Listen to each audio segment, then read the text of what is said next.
क्या है आप लोगों को मालूम होगा। और वो खास तौर पर अनुसूचित जाति और जनजाति के रेफरेंस में है और उसमें उन्होंने क्रीमी लेयर लगाने का और उसमें भी विभाजन करने का कार्यक्रम शुरू किया है, ऐसा सुप्रीम कोर्ट के जजमेंट के द्वारा पता चला। तो ऐसा सुप्रीम कोर्ट में बैठा हुआ जो शासक वर्ग है भारत का, ब्राह्मण वर्ग, ब्राह्मण जो जाति है वो शासक वर्ग है। शासक वर्ग क्यों कह रहा हूं? क्योंकि रूलिंग में भी ब्राह्मण है, अपोजिशन में भी ब्राह्मण है। रूलिंग में बीजेपी है, अपोजिशन में कांग्रेस है। तो कांग्रेस भी ब्राह्मणों की पार्टी है, बीजेपी भी ब्राह्मणों की पार्टी है, रूलिंग में भी ब्राह्मण है, अपोजिशन में भी ब्राह्मण है। तो सारा का कंट्रोल ब्राह्मणों के नियंत्रण में है।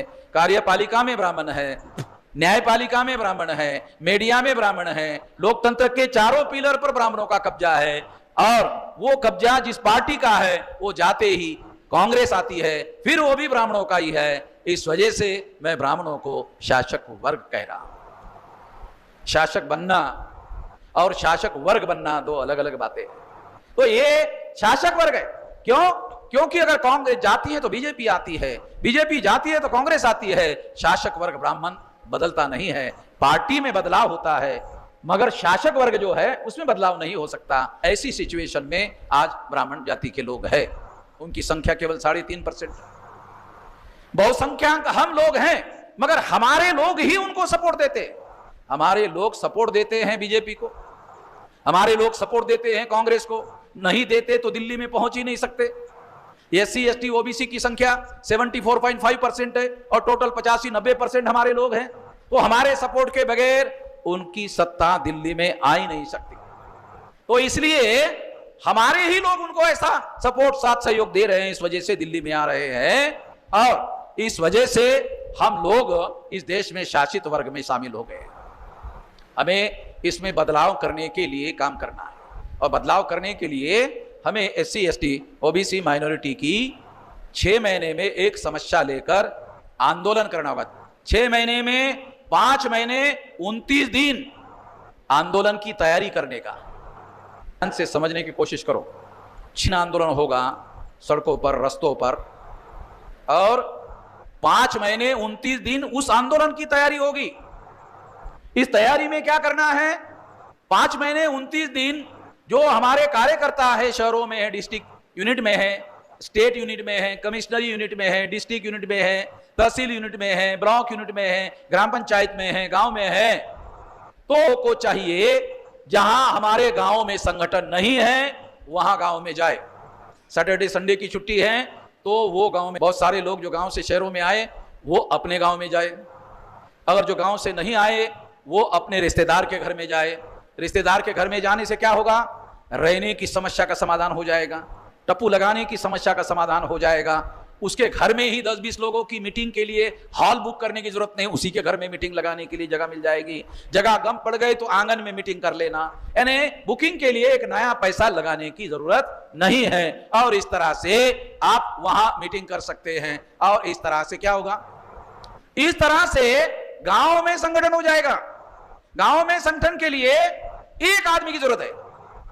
शेड्यूल कास्ट एक आदमी, मोस्ट बैकवर्ड शेड्यूल कास्ट एक आदमी, एक्सट्रीम बैकवर्ड शेड्यूल कास्ट एक आदमी, शेड्यूल ट्राइब एक आदमी, मोस्ट बैकवर्ड शेड्यूल ट्राइब एक आदमी, नॉमिडिक टाइप एक आदमी, एमबीसी एक आदमी, ओबीसी एक आदमी, माइनॉरिटी में मुस्लिम एक आदमी, सिख एक आदमी, ईसाई एक आदमी, बुद्धिस्ट एक आदमी, जैन एक आदमी, लिंगायत एक आदमी, 14-15 एक भौगोलिक नेटवर्किंग का एक आदमी और सोशल नेटवर्किंग के 14 आदमी। आप गांवों में अगर इतने समूह हैं तो आप उनको जाकर केवल बताओ, का नाम बताओ। मुझे बहुत बार लोग मिलते हैं, बस स्टैंड पर मिलते हैं और मेरे पास आते हैं, मेरे पास आकर कहते हैं मुझे, आप मेश्राम जी है क्या? क्या है?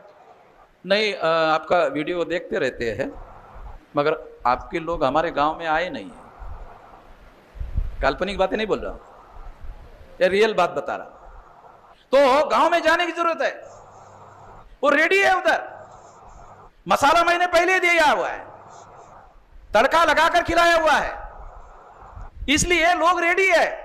तो आपको केवल गांव में जाने भर की देर है, मगर गांव में जाने के बाद किसी एक जाति विशेष का संगठन बनाने की जरूरत नहीं है। 14 सामाजिक समूहों के लोगों के बीच में काम करो, आपको लोग साथ सहयोग करेंगे।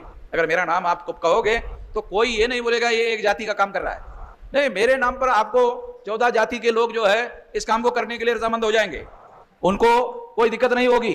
तो इस तरह से अगर आप काम करोगे तो आने वाले हर 6 महीने में आंदोलन होगा। 5 महीने 29 दिन तैयारी करो और हर तैयारी के बाद वो लोग मजबूत होंगे और 14 बार आंदोलन होगा 7 साल में, तो संगठन गांवों में 6 लाख गांव का मजबूत हो जाएगा। एक एक आदमी को पढ़े लिखे लोगों की तरह समझाने की जरूरत नहीं है। आम आदमी को बौद्धिक लेकर समझाओ, उसको समझ में नहीं आता। आम आदमी के मुद्दे पर आंदोलन करो तो वो उसमें शामिल हो जाएगा, संख्या में, बड़ी संख्या में शामिल हो जाएगा। ये जो आंदोलन है, ये आंदोलन इसी तरह से फैलेगा। अभी इसी तरह से कैसे फैलेगा देखो, आपको बताता हूं। इधर आ जाओ। आंखों की बीमारी होती है ना, आंखों की बीमारी होती कि नहीं, उसकी तरफ देखो, देखो मेरे पास, इसको आंखों की बीमारी मैंने देखा, मेरे को भी लग जाती है, लगती कि नहीं। ये आंदोलन भी इसी तरह से संसर्गजन्य है। गांव के एक आदमी को बीमारी लगाओ, सारे गांव में फैल जाता है। काल्पनिक नहीं बोल रहा हूं। तो इस तरह से बाम से एक एक आदमी को, पढ़े लिखे आदमी को 1 बार 2 बार 3 बार समझाना पड़ा। गांव के लोगों के मुद्दों पर आंदोलन करो, ये संसर्गजन्य बीमारी की तरह फैल जाएगा, 6 लाख गांव में फैल जाएगा। 2030 तक ये आंदोलन नहीं रहेगा, ये आंदोलन जन आंदोलन हो जाएगा। ये आंदोलन नहीं रहेगा, ये आंदोलन जन आंदोलन हो जाएगा। 9 अगस्त 1942 को गांधी जी ने अंग्रेजों के विरोध में क्विट इंडिया मूवमेंट शुरू किया था और क्विट इंडिया मूवमेंट, भारत छोड़ो, ये देश के हर गांव में फैल गया था। उसी तरह से ये 2030 तक हम लोग भी क्विट इंडिया में पहुंच जाएंगे। हम लोग भी क्विट इंडिया में पहुंच जाएंगे, उतना आंदोलन फैल जाएगा। आपको उदाहरण देकर इसलिए समझा रहा हूं ताकि बात समझ में आ जाए। तो क्विट क्या करना होगा, हम ब्राह्मणों को कहेंगे कि आपको भारत छोड़ने की जरूरत नहीं है। वो आपको बोलेंगे हम कहां जाएं, अंग्रेजों के लिए इंग्लैंड था, हमको क्या पता है साला हम कहां जाएं, कहां से आए पता ही नहीं है, हम कहां जाएं। तो इसलिए उनको बोलने का यही रहो, केवल तमीज से रहो। तमीज समझते हो ना? हाँ, मेरे साथ रहते रहते तमीज जरूर समझ में आती है, क्योंकि मैं तमीज ही सिखाता हूं। तो इसीलिए तमीज से रह सकते हैं। और जब हम लोग उनको कहेंगे भारत छोड़ो, तो ये पॉलिटिकल पावर छोड़ना होगा सेंट्रल गवर्नमेंट का और स्टेट, फिर executive power IAS IPS IRS ये छोड़ना होगा, जुडिशियल पावर छोड़ना होगा, मीडिया का पावर छोड़ना होगा। ये लोकतंत्र 4 पावर पर खड़ा है, ये 4 पावर छोड़ना पड़ेगा और ये 4 पावर मूल निवासियों को ट्रांसफर करना होगा। ये छोड़ा है, एक क्विट करना है। तो उसके बदले में हम उनको कहेंगे, उसके बदले में आपके जान की सुरक्षा दे देंगे। नहीं समझ में नहीं आ रहा है। इतने सारे लोगों के इकट्ठा होने के बाद में सबसे पहला सवाल जान की असुरक्षा का पैदा होगा। तो हम लोग इसके बदले में जान की सुरक्षा दे देंगे और इस पर आप लोगों का यकीन हो तो कॉन्स्टिट्यूशन में गारंटी दे देंगे और उसके लिए उस तरह का कानून बनाएंगे। जैसे आप लोगों ने SC ST का कानून बनाया, वैसे ब्राह्मण कानून बनाएंगे। तो इस तरह से हम लोग जो है ये कर सकते हैं। काल्पनिक बातें नहीं बता रहा हूं, ये कर सकते हैं क्योंकि लोकतंत्र में संख्या का महत्व होता है। संख्या हमारी है, उनका दिमाग अभी ठीक नहीं है, कोई ठीक करने में लगे हुए। हमारे लोगों की संख्या तो है, उनका दिमाग ठीक नहीं है, उसका दिमाग ही ठीक करने में लगे हुए हैं। और दिमाग ठीक करने के लिए कोई हथौड़ा छन्नी लेने की जरूरत नहीं है, ये माइक में बोलने की जरूरत है और कुछ करने की जरूरत नहीं है। छन्नी हथौड़ा लेकर दिमाग पर चलाने की जरूरत नहीं है, केवल शब्दों के द्वारा विचारधारा से उनको समझाने की जरूरत है। और इस तरह से ऐसा करने से क्या होगा, तो उसका दिमाग तैयार हो जाएगा और लोग तैयार हो जाएंगे। जब लोग तैयार हो जाएंगे तो ये आंदोलन आंदोलन नहीं रहेगा, ये आंदोलन जन आंदोलन हो जाएगा। ये करना है आपको। अभी बेसिक नेटवर्क वामसेप का रेडी है, काम करने वाले बुद्धिजीवी है, सब कुछ रेडी है, सब कुछ रेडी है। आज तक आंदोलन करने के लिए जितना पैसा हमने समाज से मांगा उससे ज्यादा ही लोगों ने दिया, पैसे की भी समस्या नहीं है। अभी हमारे एक कार्यकर्ता ने कहा 125 करोड़ रुपया इकट्ठा कर सकते हैं, वो भी 3 महीने में, तो वो भी हम करेंगे, तो पैसे की कोई समस्या नहीं है। और आने वाले समय में ह्यूमन रिसोर्सेस करोड़ों की संख्या में जन समर्थन खड़ा हो जाएगा, इस पर हम लोग काम कर रहे हैं। अभी जो काम कर रहे हैं, अभी जो हमारी रणनीति है वो आंदोलन को जन आंदोलन बनाने की है, वामसेप बनाने की नहीं है। वो तो हो गया, बहुत लंबा समय लगाया, मैं जवान था बुढ़ा हो गया, इतना लंबा समय लगाया,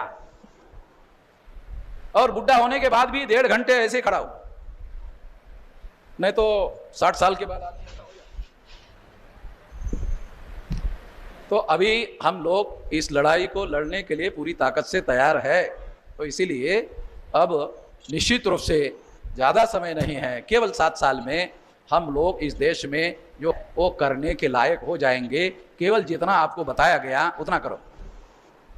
कोई चाकू, छुरी, बंदूक, गोली, हथियार उठाने की कोई जरूरत नहीं है, लोगों को उठाने की जरूरत है।